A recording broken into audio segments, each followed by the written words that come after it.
Esta mañana simplemente reflexionar en algo que me quedó pendiente del domingo pasado, porque el domingo pasado casi lo animé a Gabriel Álvarez que compartiera la palabra. Él había venido a estar con nosotros. A mí me pareció una buena oportunidad que él nos compartiera la palabra. Pero me quedó pendiente una reflexión, un tema que tiene que ver con nuestra identidad en Cristo. Nuestra identidad. Y pensaba un poco, Israel estuvo esclavo en Egipto por más de 450 años, hasta el día, uno puede ir a la Escritura en el libro de Éxodo y uno puede encontrar ahí cómo Dios trató con Israel. Israel estuvo esclavo en Egipto por 450 años, hasta el día que decidió clamar y buscar el rostro de Dios. Todo aquello que nos subyuga, todo aquello que nos esclaviza, todo aquello que te angustia y todo aquello que te entristece, se termina el día que decidimos clamar a Dios y decidimos buscar el rostro de Dios. Se termina no porque muchas veces se termine la situación, sino porque Dios muchas veces, cuando no cambia la situación, cambia mi corazón. Y la cuestión se termina o se termina, o porque cambia la situación o porque cambia mi corazón. Amén. Dios tiene maneras de tratar con nosotros. Israel estuvo 450 años en esclavitud hasta el día que decidieron clamar a Dios. Y el día que decidieron clamar a Dios, Dios salió al encuentro de ellos. Y levanta un hombre como Moisés, el hombre más manso que había sobre la tierra, dice la Escritura acerca de la vida de Moisés. Y fue el hombre que Dios escogió para liderar el éxodo, para sacar a millones de personas de Egipto y llevarlas a la tierra prometida, a la tierra de Canaán. Todos nosotros sabemos cómo fue un poco esta salida. Compleja, no por Dios, sino por el pueblo. Complicada, no por Dios, sino por el pueblo. Un viaje que duraba 40 días, terminó durando 40 años. Yo no puedo acortar el tiempo de prueba ni el tiempo de dolor, pero sí lo puedo alargar. Amén. No lo puedo acortar, pero lo puedo alargar. 40 años duraba la salida de Egipto para entrar a la tierra, 40 días, y terminó durando 40 años, y la Escritura dice, por la dureza del corazón y la incredulidad del pueblo, y solo 2 de aquellas personas que salieron de Egipto para entrar a Canaán entraron, los demás murieron en el desierto por su incredulidad, y los que entraron a la tierra prometida fueron Caleb y Josué, porque dice que tenían un espíritu diferente. Eso es lo que dice la Escritura. Yo estoy citando algunos textos. Y dice la Escritura que el Señor sacó a Israel de Egipto con oro, con plata y sin ningún enfermo en medio de ellos. La mano de Dios se manifestó en forma poderosa como nunca antes se había manifestado a favor del pueblo, con todo tipo de señales para que no haya ninguna duda del poder y de la grandeza de Dios a favor del pueblo. Porque el poder de Dios siempre se manifiesta a favor de su pueblo, de su iglesia, de sus hijos, para bien nuestro. Y dice que todo tipo de señales fueron hechas por Dios. La columna de fuego, la columna de humo y el maná que descendía cada día del cielo, la provisión sobrenatural de Dios, símbolo de Cristo. El verdadero maná que desciende del cielo es Jesús. Aquel maná en el desierto representaba y simbolizaba a Cristo. Era la provisión sobrenatural del Padre para su pueblo. El agua que fluía, la roca que fluía agua cuando el pueblo comenzó a quejarse porque tenía sed. Mire, el pueblo se quejaba constantemente. La queja los arruinó, porque la queja es el vocabulario de la falta de fe. La queja es el vocabulario de la incredulidad. La queja manifiesta la deshidratación espiritual que yo tengo, que estoy todo el tiempo quejándome Cuando la palabra me anima a que tengo que estar todo el tiempo dando gracias a Dios porque la vida es un milagro y hay mayores probabilidades de que estemos muertos de que estemos vivos. Estar vivos es un milagro. Un virus, una bacteria te puede aniquilar, me puede aniquilar en un instante. Algo que es imperceptible al ojo humano puede terminar con nuestra vida. Estar vivos es un milagro porque hay más probabilidades de estar muertos que de estar vivos. Estás vivo hoy, comunicáselo a tu cara, mi hermano. Porque la cara es el reflejo de lo que pasa dentro. Tu cara y mi cara habla. Aunque no digamos una palabra. Y la queja los arruinó. Todo el tiempo quejándose cuando llegan al borde del Mar Rojo y iban a ver el poder sobrenatural de Dios porque el mar se abrió y pasaron en seco, y luego cuando los egipcios fueron detrás del pueblo de Israel se cerró, pero cuando ellos llegaron al borde del Mar Rojo comenzaron a quejarse y a decirle a Moisés: escúchame, Moisés, ¿para qué nos sacaste de Egipto? ¿Acaso no teníamos sepulcro? Miren la mentalidad, preferían morir en Egipto que caminar y marchar hacia la tierra prometida con todas las señales que Dios ya había hecho en medio de ellos y a favor de ellos. Ellos fueron testigos de las plagas. Y cómo Dios quebró a Faraón y humilló a Faraón. Símbolo, Egipto y Faraón, símbolo de la potestad de las tinieblas que fueron quebradas y deshechas, no en el antiguo pacto solamente por Dios, sino en el nuevo pacto por Cristo, en la cruz, derrotando a los principados, potestades, gobernadores. La iglesia, el pueblo del Señor, es un pueblo destinado a la victoria, porque aquel que habita en nosotros no conoce derrota. Y es la realidad. Aquel que habita en vos y aquel que habita en mí, aquel que es nuestro modelo y nuestro general, no conoce derrota.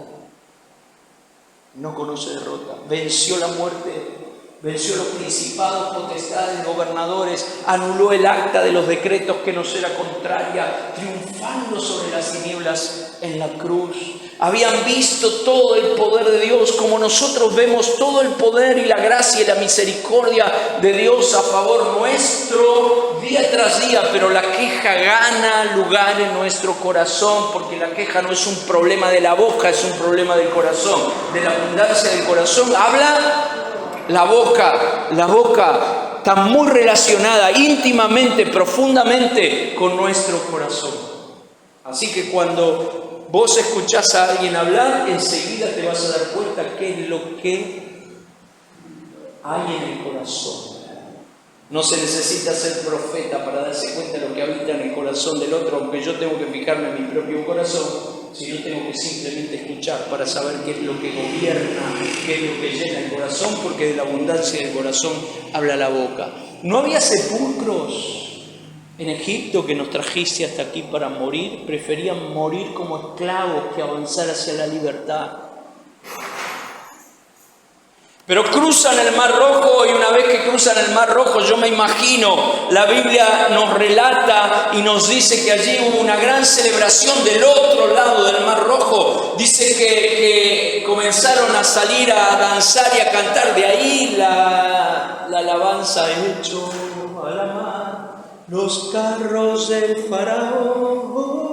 Y dice que danzaron y glorificaron a Dios por lo que Dios había hecho. Y yo me imagino que se habrán parado del otro lado y habrán visto las aguas y habrán visto ahí flotando los restos de carro y lanzas y cascos y restos de hombre. El poder de Dios a favor de su pueblo. Pero siguieron avanzando y llegaron a un punto donde tuvieron ganas de comer carne y comenzaron a quejarse porque no se saciaron con la provisión sobrenatural que Dios les había dado, el maná. Ahora dijeron: queremos carne. Allá en Egipto teníamos carne, acá no tenemos.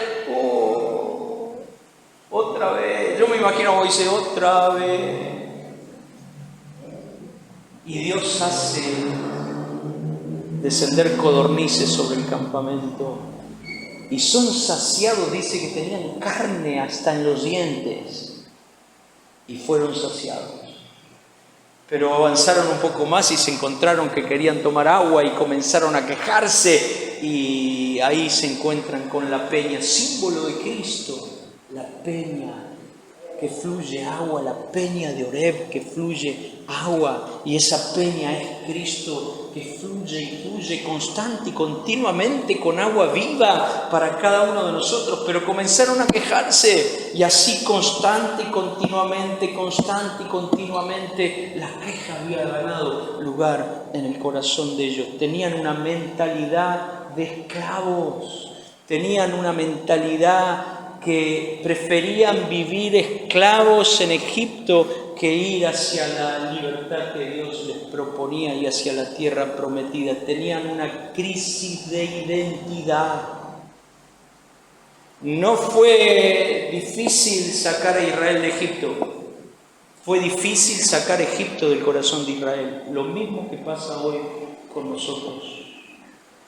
No fue difícil para Dios sacarnos del mundo. Es difícil sacar el mundo de nuestro corazón para poder ir a Dios con todo nuestro ser.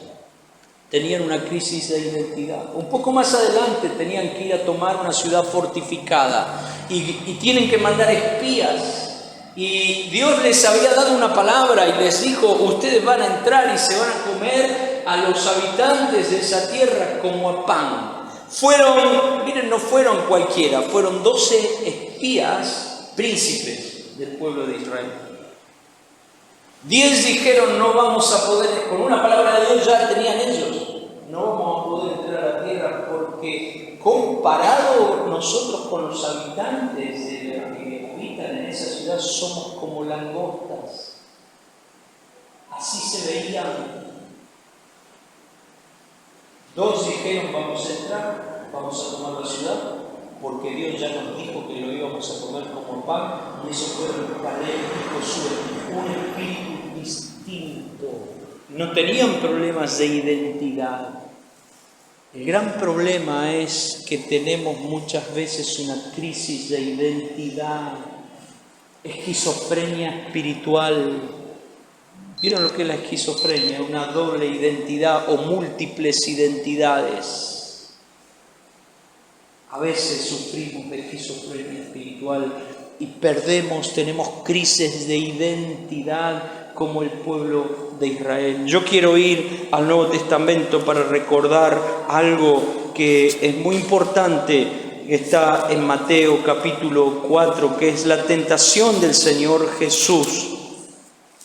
Miren, Jesús fue, antes de comenzar su ministerio público, Mateo capítulo 4, antes de comenzar su ministerio público, fue bautizado por Juan en el Jordán y el Espíritu Santo descendió sobre el Señor Jesús en forma visible y corporal de paloma.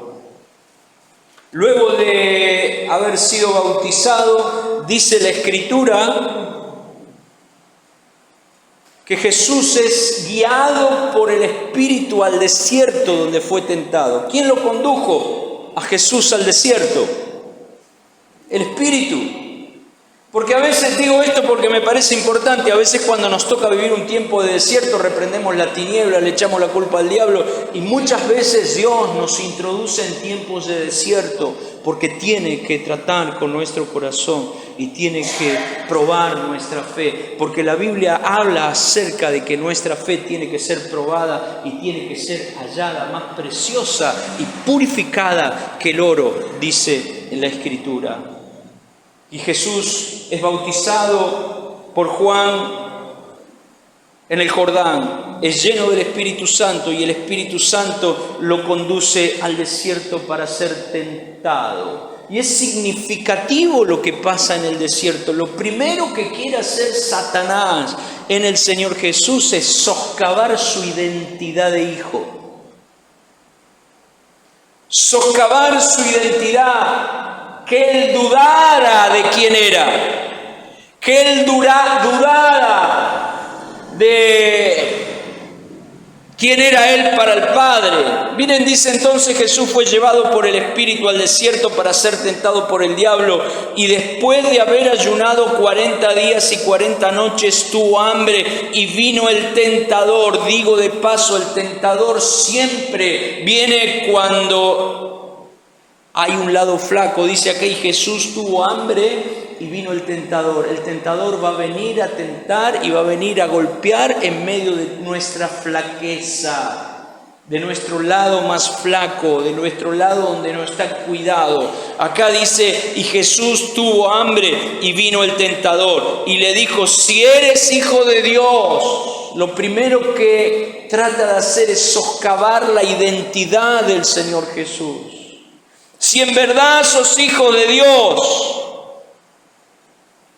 di estas piedras que se conviertan en pan. Jesús tenía hambre. Si eres hijo de Dios, decile a estas piedras que se conviertan en pan. Y el Señor le responde: escrito está, no solo de pan vivirá el hombre, sino de toda palabra que sale de la boca de Dios. Entonces el diablo lo llevó hasta la santa ciudad y le puso sobre el pináculo del templo y le dijo otra vez: si eres hijo de Dios. Otra vez: si eres hijo de Dios.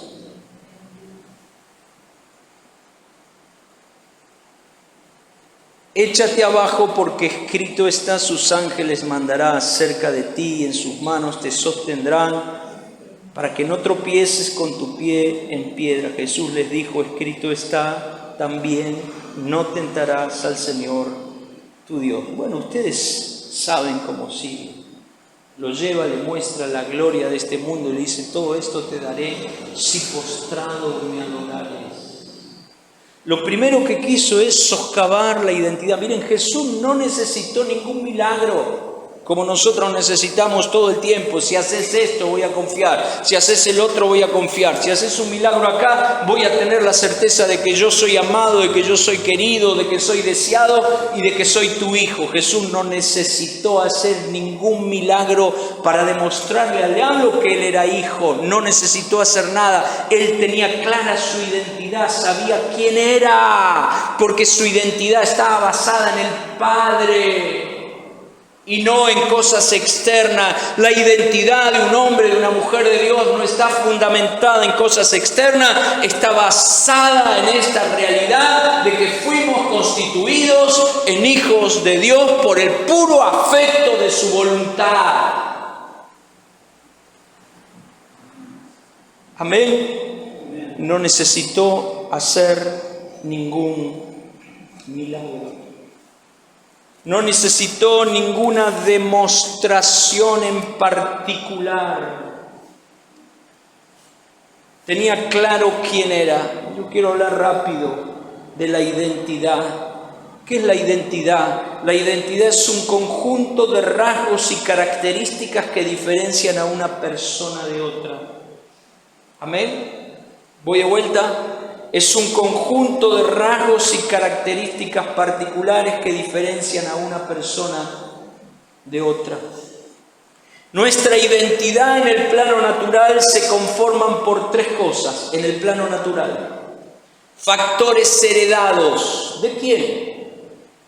Y de tu papá y de tu mamá. La carga genética. Factores heredados son los elementos recibidos de nuestros padres.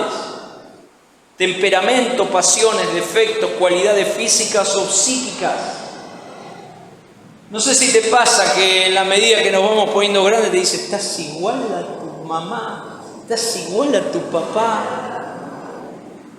A mí me dicen constante y continuamente: así pelado como estás idéntico a papá. Me dicen mis hermanas, me dice mi mamá, me dicen gente que conocía a mi papá de muchos años: estás igual a tu viejo. La carga genética, lo que heredamos, no solamente la parte visible y física, sino costumbres que se van pegando en nuestra vida, que hacían nuestros padres y nuestras madres, hacían cosas y se fue pegando y lo heredamos y seguimos haciendo cosas porque heredamos esto. formas de hacer cosas, costumbres, pasiones.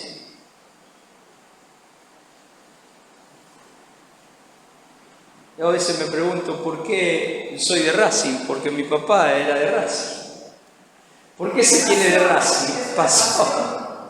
Y dijo en aquella película El secreto de tus ojos, un hombre puede cambiar de esto, pero no puede cambiar su pasión. Nuestra única pasión tiene que ser Jesús. Jesucristo, amarle apasionadamente. Heredamos pasiones, heredamos defectos. El carácter.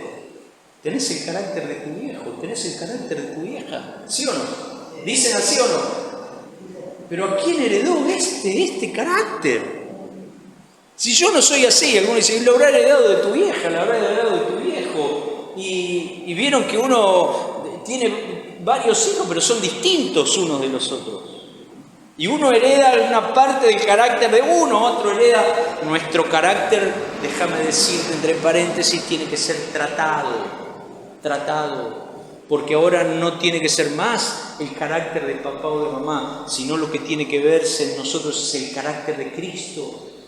Y si Cristo no pudo tratar con tu carácter y con mi carácter, no trató nada, no cambió nada, solamente me transformé en una persona asistente a reuniones, pero que está intacta, no hay cambios en el carácter.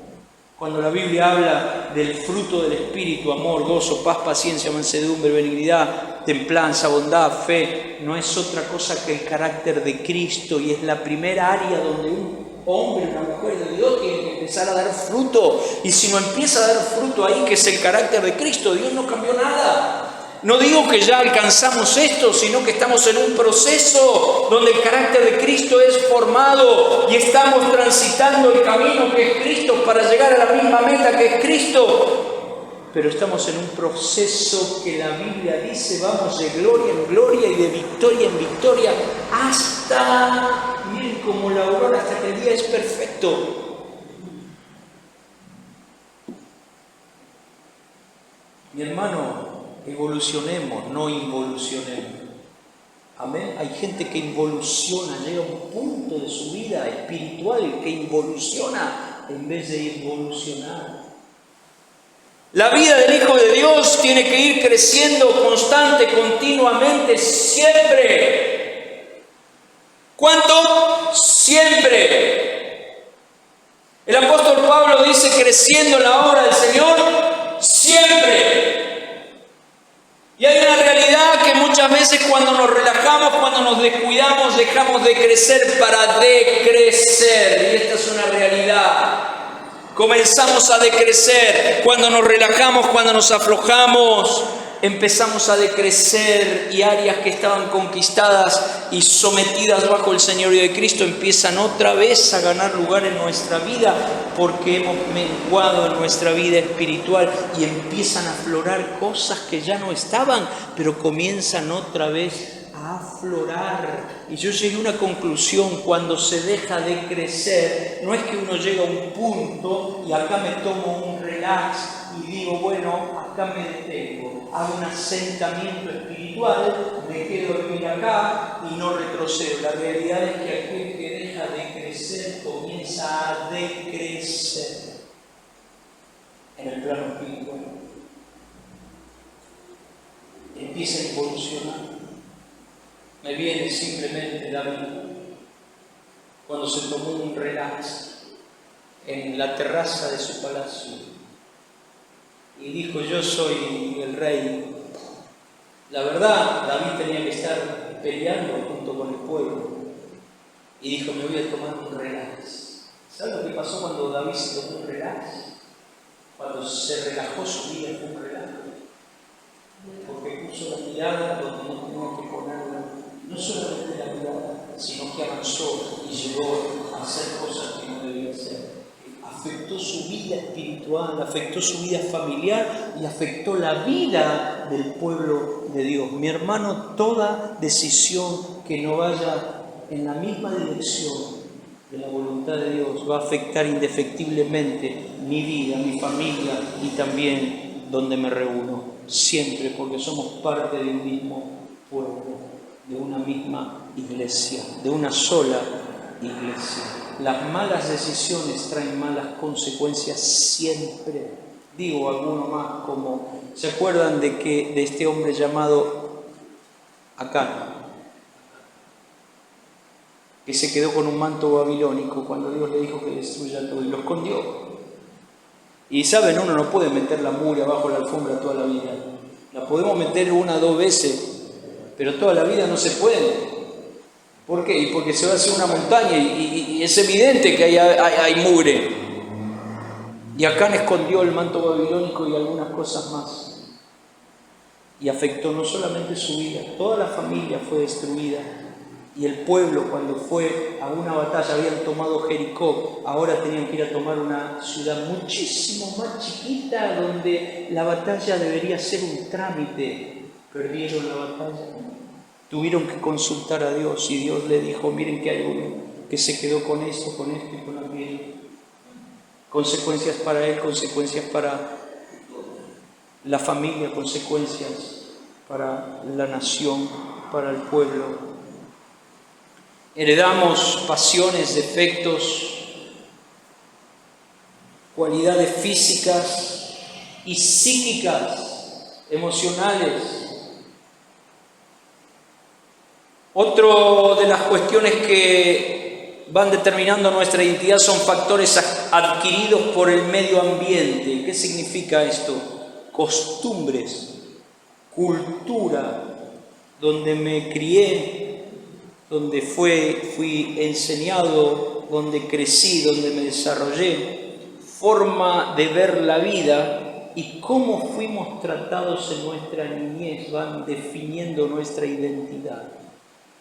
Miren, claro, a veces esto no está tratado, no está claro, y cuando uno llega grande llega a ser una persona conflictiva y conflictuada. Y detrás de una persona conflictiva y conflictuada hay una historia de vida. No es así porque quiso, no es así porque quiere. Es así porque detrás de eso tal vez hay condicionantes, cómo fueron tratados espiritualmente, emocionalmente y físicamente en su niñez. Experiencias personales. Situaciones muy particulares son lo que forman nuestros hábitos y vienen por decisiones, algunas veces nuestras y otras veces que no son nuestras. Por ejemplo, una persona abusada va a llegar, si no es tratada, va a llegar a su adultez con grandes problemas emocionales, espirituales y psíquicos. Esto es lo que va formando nuestra identidad. Tenemos una identidad en el plano natural, carnal, que surge de la pregunta de ¿quién soy? ¿Quién soy? ¿Te lo preguntaste alguna vez? ¿Quién soy? Bueno, yo llego a la conclusión que yo soy Juan Russo, hijo de José Russo y nieto de Juan Russo. Mi abuelo paterno se llamaba Juan, mi papá José, yo vengo... ¿Quién soy? Soy hijo de José, nieto de Juan. Y puedo seguir para atrás donde va definiendo mi identidad en el plano natural. Y en este plano natural heredé características físicas, parecido a mi viejo, en la cara, en la manera de caminar. También heredé cuestiones que tienen que ver con el alma. La otra vez hablaba con mi mamá y estoy reaccionando a ciertas cosas, y lo hablo con Roxana, como reaccionaba mi viejo. Tengo que hacer un cambio acá. Tengo que hacer un cambio, tengo que reaccionar como Cristo, no como mi viejo. Y mi viejo está en la presencia del Señor. Y yo recibí muchísimas cosas buenas y otras no tan buenas, como todos nosotros, ¿verdad? Porque ahora el modelo es Cristo. Pero mi viejo, la ansiedad de mi viejo, el nerviosismo de mi viejo, la tensión, siempre vivía en tensión, siempre ansioso, siempre de una cosa chiquita hacía un problema, parecía que el mundo se venía abajo. Bueno, esas cosas también las vamos heredando de nuestra vida natural y tenemos que ir tratando con esto para que ahora, en esta nueva vida que tenemos, sea Cristo el que rija nuestra identidad. Atributos, virtudes y también debilidades, hábitos que no son buenos, y en muchas vidas se repiten historias familiares. Se repiten historias familiares.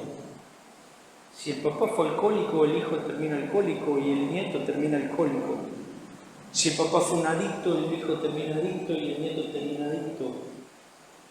Si la familia se quebró, se rompió, muchas veces se repiten historias, continuamente, porque heredamos un montón de cosas. El cambio está, miren, me acuerdo una vez estábamos por casar una parejita y vino alguien sin conocer mucho. Y en la despedida de soltero lo decimos aquí en el salón, y esta persona sin conocer mucho a los papás y a la mamá, y le dijo: ojalá ustedes sean como el matrimonio. Y yo, que conocía al papá y a la mamá, digo: por favor, lo que le deseó este hombre. Así que después puse las manos sobre ellos y digo: deshago todo lo que te pronunció sobre ellos, porque si hay algo que no era realmente bueno es que repitieran la historia del papá y de la mamá.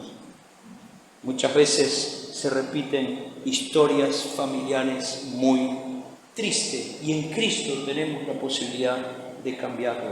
También heredamos una identidad espiritual de nuestros padres espirituales. ¿Vieron cuando la palabra dice que fuimos librados de nuestra vana manera de vivir que heredamos de nuestros padres? ¿De quién está hablando? De Adán y de Eva. Esta naturaleza inclinada al mal. Tenemos una naturaleza natural y una naturaleza espiritual. Ellos fueron creados para caminar con Dios, disfrutar una relación con Él, pero el pecado distorsionó todo, alteró todo. De ellos heredamos una naturaleza caída. ¿Qué significa esto?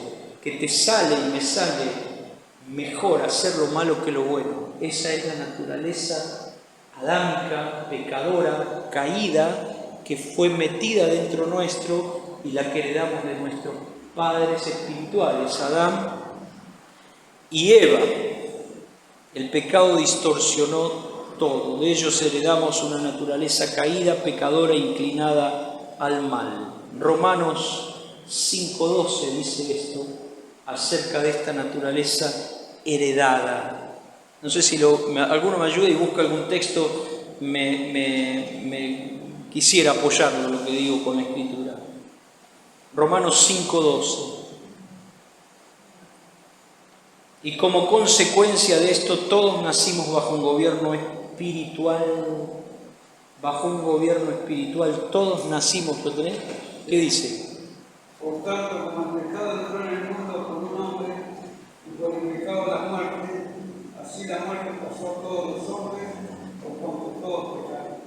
Por uno, por Adán y por Eva, entró el pecado y entró en todos nosotros y heredamos una naturaleza pecadora, y como consecuencia de esto nacimos bajo un gobierno espiritual. En Colosenses capítulo 1, versículo 13, dice que fuimos trasladados de la potestad de las tinieblas al reino de su amado Hijo, mediante la obra de nuestro Señor Jesús, mediante la redención que llevó adelante el Señor Jesús con el derramamiento de sangre. Colosenses 1:13, todos nacimos bajo un gobierno espiritual y por la obra de Cristo fuimos sacados de la potestad de las tinieblas y trasladados al reino de su amado Hijo. Romanos capítulo 3, versículo 10, el autor de Romanos dice: no hay justo ni aún uno. Romanos 3:23 dice: por cuanto todos pecaron, están destituidos de la gloria de Dios. Mi identidad en Adán es esta: soy un pecador, soy alguien vendido al mal, soy alguien que está esclavizado y gobernado por las tinieblas, soy rebelde a la voluntad de Dios porque hay una naturaleza, una fuerza en mi interior que me inclina todo el tiempo a pecar. Soy incapaz de cambiar esto por mis propios medios. Pero un día, glorioso, precioso, maravilloso, triunfal, nos encontramos con Cristo.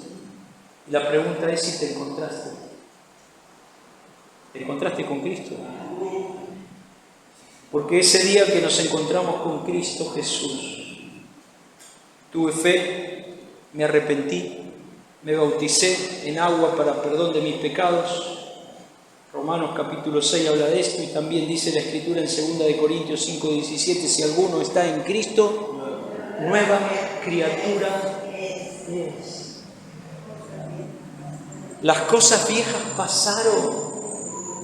Todo lo que heredé en el plano natural y todo lo que heredé en el plano espiritual por Adán y Eva pasa, queda atrás. Es añejo, queda caduco. ¿Para quién? Para aquel que está en Cristo. Es un verbo que se conjuga en tiempo presente. No dice si presuntamente estuviera en Cristo. No es si estuvo en Cristo. Significa tenés que estar, tengo que estar en Cristo. Hoy y mañana también, y pasado también. ¿Hasta cuándo? Hasta el día que el Señor me lleve a su presencia. Porque si no, la vieja identidad me come.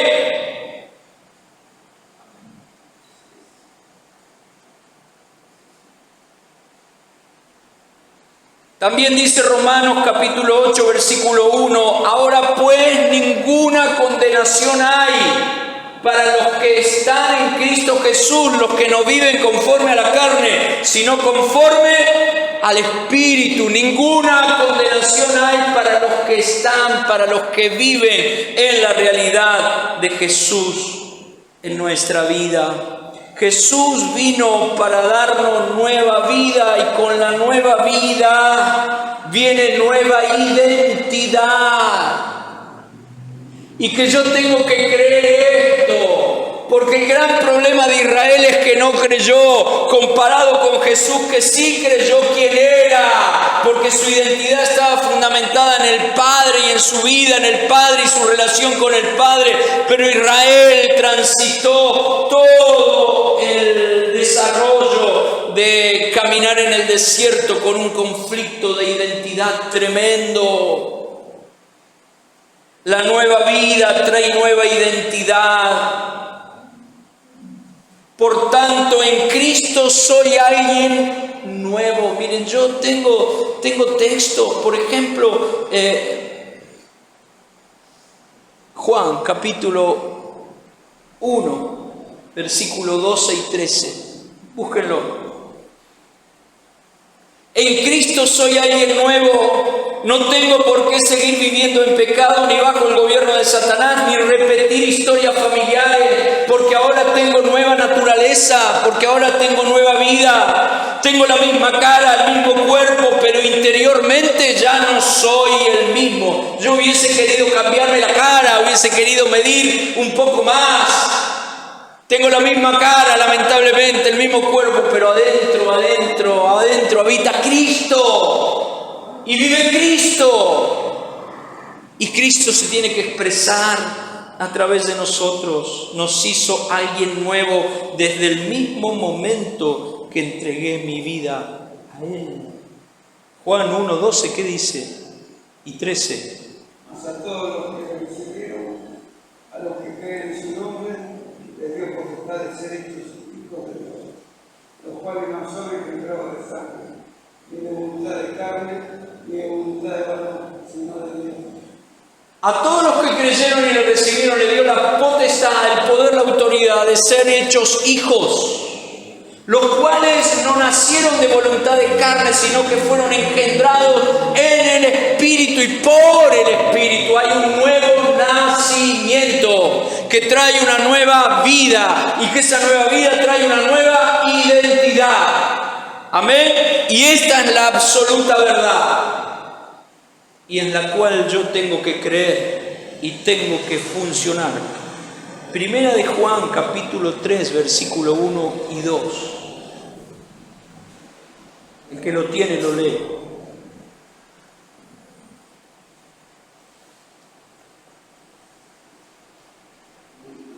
Primera de Juan, capítulo 3, 1 y 2. Mirad cuán amor nos ha dado el Padre para que seamos llamados hijos de Dios. Por esto el mundo no nos conoce, porque no le conoció a Dios. Mirad cuán amor nos ha dado el Padre para que seamos llamados hijos.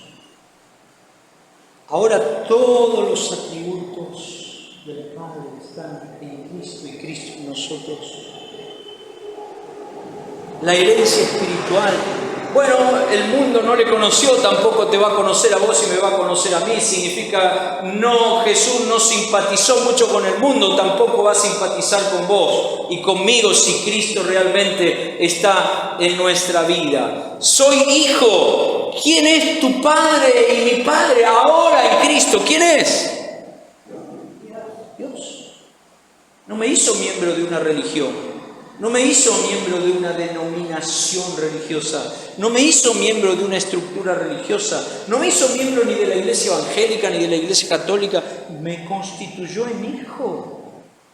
Él es mi Padre y esto, mire, a mí me da mucha paz saber que Él es mi Padre. ¿Y saben lo que dice alguna de las cosas? Cuando habla de que los gentiles se preocupan por qué van a comer y qué van a ver, dice, ustedes no se preocupen por estas cosas, porque vuestro Padre sabe de qué cosa tenéis necesidad. Vuestro Padre sabe andar a la presencia de Dios, a tener comunión con papá. No hay nada mejor para un papá y una mamá que un hijo que viene a pasar tiempo con él. No pedir, sino pasar tiempo. No pedir, sino pasar tiempo y expresar ese amor, ¿verdad o no? Los que somos papá y mamá, ¿cuánto disfrutamos cuando un hijo no viene a pedir, sino viene a hablarnos y a decir, che, que quería saber cómo está? ¿Cuánto alegra el corazón de papá? Papá sabe qué cosas tengo necesidad y que tengo necesidad. Otra cosa más que dice de papá, la Biblia dice, ustedes siendo malos saben dar cosas buenas a sus hijos, ¿cuánto más vuestro Padre Celestial dará a ustedes aquellas cosas que necesiten y aparte el Espíritu Santo? Y yo que soy carnal y pecador e imperfecto, soy capaz de dejar de comer para que coma mi hijo, soy capaz de vestirme yo para vestir a mi hijo, porque todos lo hicimos. Nuestros hijos se sientan a la mesa y no preguntan si hay comida, se sientan, no saben de tus luchas, ni de tus lágrimas, ni de tus dolores, ni de tu escasez, nunca se enteraron por lo general nuestros hijos, se sientan y cuántos esfuerzos hicimos para comprar algo para nuestros hijos sin que ellos sepan el esfuerzo que hicimos para que ellos puedan tener eso que tanto deseaban. Bueno, si vos sos capaz de hacer eso siendo malo, ¿cuánto más vuestro Padre?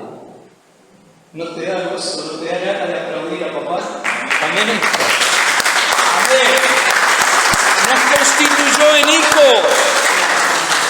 En hijos. Él es mi Padre ahora. Y esta es una verdad que sana. Soy hijo de Dios, esta es mi nueva identidad. Y nadie me ama más que Él. No tengo que andar mendigando amor porque el amor me ama. Él me ama y cuando Él me ama es suficiente. Es muy importante que cuando estamos viviendo tiempos de crisis y de tentación y bajo presión, tengamos clara cuál es nuestra identidad. ¿Quiénes somos ahora en Cristo? Porque mientras vamos por la vida cantando alegre y saltando alegre, ahí no nos acordamos de nada. Pero cuando la crisis viene, si alguno pensó que la crisis no va a golpear la puerta de tu casa y de tu vida, eso es una ilusión. Porque la vida me ha indicado que vamos a vivir tiempos de dolor, tiempos de sufrimiento. Porque la vida es esto. Cuando aquel que te dice pare de sufrir, venga aquí que no va a tener más problemas, es una ilusión, una mentira.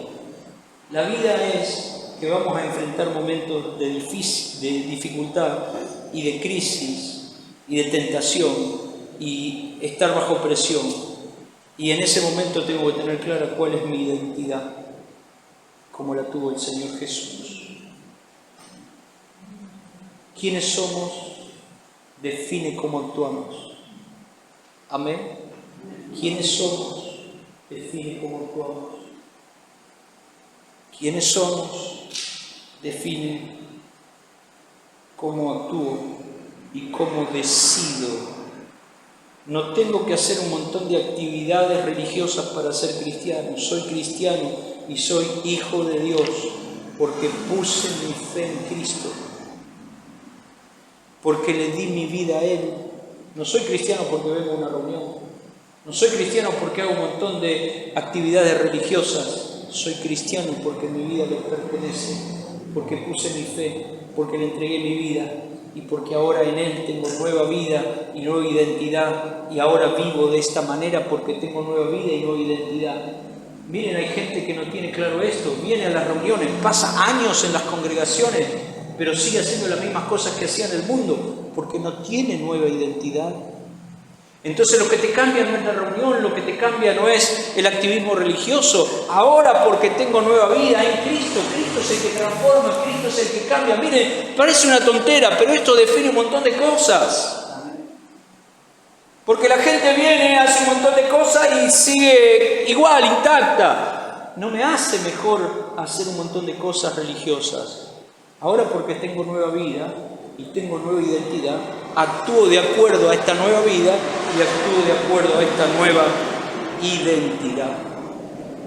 Tengo que creer y verme como el Padre me ve.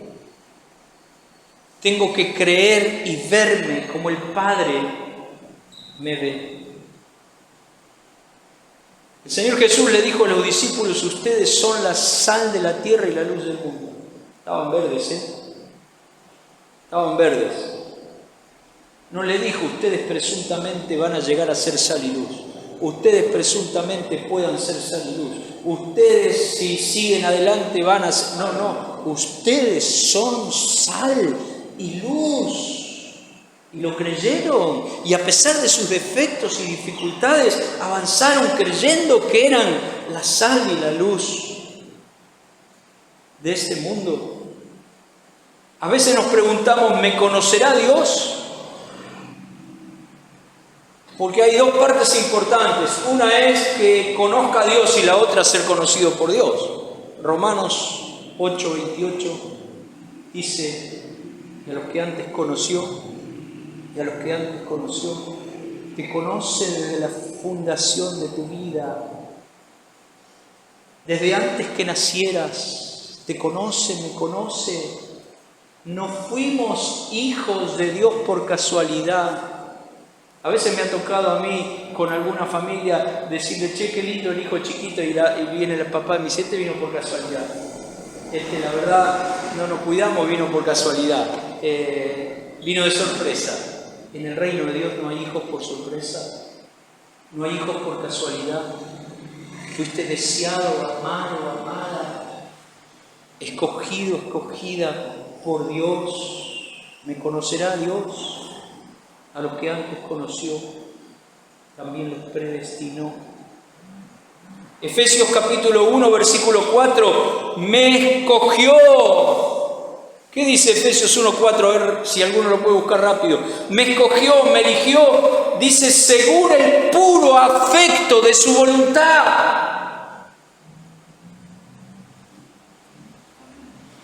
Se le dio la gana al Padre elegirte y escogerte. Y muchas veces decimos: no sé ni para qué nací, no sé ni para qué vivo. No tengo suerte en la vida. Mi hermano, tenemos propósito, no suerte. Propósito, fuimos llamados, escogidos, salvados con propósito. Efesios capítulo 1, versículo 4, ¿qué dice? Según nos escogió en Él antes de la fundación del mundo, para que fuésemos santos y sin mancha delante de Él. Según nos escogió en Él antes de la fundación del mundo, para que fuésemos santos y sin... Mire, mi hermano, nos escogió, nos eligió según el puro afecto de su voluntad. Se le dio la gana elegirte. No es suerte. No sé para qué nací, no sé para qué vivo. No existe en nuestra vida. Hay propósito de Dios. Efesios 1:5 dice que soy un hijo deseado. En el reino de Dios no hay hijos que nacen sin ser deseados. En Cristo no pasa esto, no importa si no fui deseado o anhelado en el plano terrenal por mis padres. Lo que importa es que nací porque Dios, que da vida, te conoce, te desea y te escogió. Y esta es la absoluta verdad. Amén. Primera de Juan, capítulo 3, versículo 1 y Juan 3:16. Bueno, mirad cuán amor nos ha dado el Padre para que seamos llamados hijos de Dios. Y Juan capítulo 3, versículo 16, hasta podríamos recitarlo de memoria. Porque de tal manera amó Dios, ponele tu nombre en el mío, que dio a su Hijo para que todo aquel que en Él crea no se pierda, sino tenga vida eterna. A veces dejamos que el enemigo nos siembre pensamientos de duda. Nadie nos ama, no valgo nada para nadie. Mentira, Dios me ama y si Él me ama, no importa quién no me ame. Soy un hijo santificado, apartado por Dios y para Dios. Tengo algunos textos. Apartado del mundo, del pecado y de Satanás, consagrado para Dios. ¿Cómo se aplica esto? Bueno, yo no voy a avanzar mucho más. Terminé. Romanos capítulo 8. La palabra nos habla acerca del espíritu de adopción, que es el Espíritu Santo. El Espíritu Santo es el espíritu de adopción, es el espíritu de poder, de amor, de dominio propio. Es el espíritu de revelación, es el espíritu de sabiduría, es el espíritu de verdad, es el espíritu que guía toda verdad, es el espíritu de temor al Señor, pero también la Escritura dice que es el espíritu de adopción. Capítulo 8 de Romanos, versículo 14 al 16. Dice, habéis recibido el espíritu de adopción por el cual podemos decirle a Dios, papá, papito, Abba Padre. Es el que da testimonio a nuestro espíritu de que somos hijos y el que me revela que Dios es mi Padre. ¿Saben cuál es el gran problema de mucha gente que llena los salones? Es que no tiene este espíritu de adopción. No lo tiene. Es gente asistente a reuniones. Es gente que no tuvo un encuentro con el Señor. Es gente que no ha experimentado la realidad y la vivencia del Espíritu Santo, porque es el Espíritu del Señor, el Espíritu de adopción, que da testimonio a mi espíritu de que soy hijo y que sos hijo, hija. Ese es el que en los momentos de crisis te da testimonio adentro. Mirá que sos mi hijo, mirá que sos mi hija, mirá que yo soy poderoso para guardarte sin caída y socorrerte en el momento de tentación. Hebreos dice así, ¿no? ¿Y qué espíritu es el espíritu de adopción? Que está dentro nuestro, el que revela que Dios es mi Padre y que yo soy su Hijo, el que da testimonio. Este testimonio no te lo puede dar ningún pastor, ni apóstol, ni profeta, ni evangelista, ni maestro, porque solo este testimonio lo dan aquellos que tienen. Si no está este testimonio del Espíritu, hay que buscar ser lleno del Espíritu y tener esta realidad que dice la Escritura, porque Él es el que aplica todos estos beneficios de esta nueva identidad. Amén. El espíritu de adopción que da testimonio a mi espíritu de que soy hijo, de que Él es mi Padre, y hace que la relación filial funcione. Voy a Dios como mi papá. A veces me pasa, la otra vez le decía a alguien, con algunos pastores hablando, comencé mi ministerio hace más de 30 años atrás. Cuando digo ministerio no es otra cosa que servir a Dios y servir al prójimo. Eso es ministerio. No hay gran ministerio. Dios no tiene hombres grandes. Somos pequeños hombres y mujeres hermanos de Dios, extremadamente, inmensamente grandes. Amén. No hay grandes ministerios. Servimos a Dios y servimos al prójimo. Inicié mi ministerio llorando y orando mucho. Y tengo que confesarles que en esta etapa de mi vida, después de 30 años, sigo orando y llorando, más llorando que orando, por la necesidad, por la dependencia, porque soy consciente de quién es Él y quién soy yo. Y hay momentos en la vida de comunión con Él que no puedo pedirle nada. ¿Por qué? Porque no tengo necesidad, tengo un montón de necesidades. Pero sé que mi Padre sabe, y que yo tengo que ir solamente a derramar mi vida a sus pies, amarle, adorarle, rendirme. Que tengo luchas, sí, que tengo ansiedades, sí, que tengo nerviosismo, sí, pero que encuentro paz y satisfacción cuando voy a la presencia de mi Padre, sabiendo que Él sabe y que yo puedo ir simplemente a encontrarme con Él. Y el espíritu de adopción es el que hace que esta relación filial funcione. Es el Espíritu Santo que está en nosotros como el espíritu de adopción. Y podemos decirle a Dios, papito, papito. Cierra tus ojos un momento.